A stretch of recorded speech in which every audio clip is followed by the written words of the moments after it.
სრულიად საქართველოს კათოლიკოს პატრიარქი საპატრიარქოში საქართველოს მუსლიმთა სამმართველოს წარმომადგენლებს შეხვდა. მუფთებთან შეხვედრას რელიგიის სააგენტოს თავმჯდომარეს დაესწრო.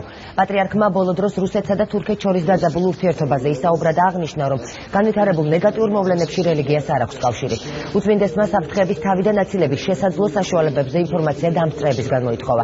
საქართველოს მუფთის ბეგლარ ქამაშიძის თქმით, ტრადიციული ისლამის სიმშვიდეს და ურთიერთდახმარებას ქადაგებს და საუკუნეების განმავლობაში ქართველი მუსლიმები ქართულ მართლმადიდებლებთან ერთად მეგობრულად თანაცხოვრობენ.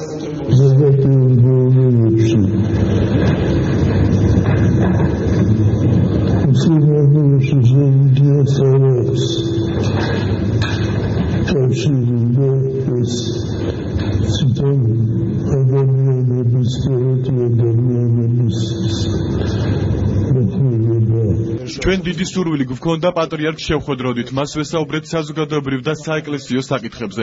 ვთვლით, რომ ეს შეხვედრა აუცილებლად უნდა შემდგარიყო. საპატრიარქოდან ჩვენ ძალიან დადებითი შთაბეჭდილებებით მივდივართ. განსხვავებად არის ძალიან დადებითი უწმინდესისგან დემონსტრირებული ცნობილი მესიჯები და რაც ამ შემთხვევაში მუსლიმი თემისგანაც მოხდა გადასტურება იმისა, რომ საქართველოს ეკლესიასთან და სახელმწიფოსთან ერთად მარცხებული გამოწვევის ფონზე ერთობლივად იმოქმედოს ქვეყნის საკეთილდღეოდ.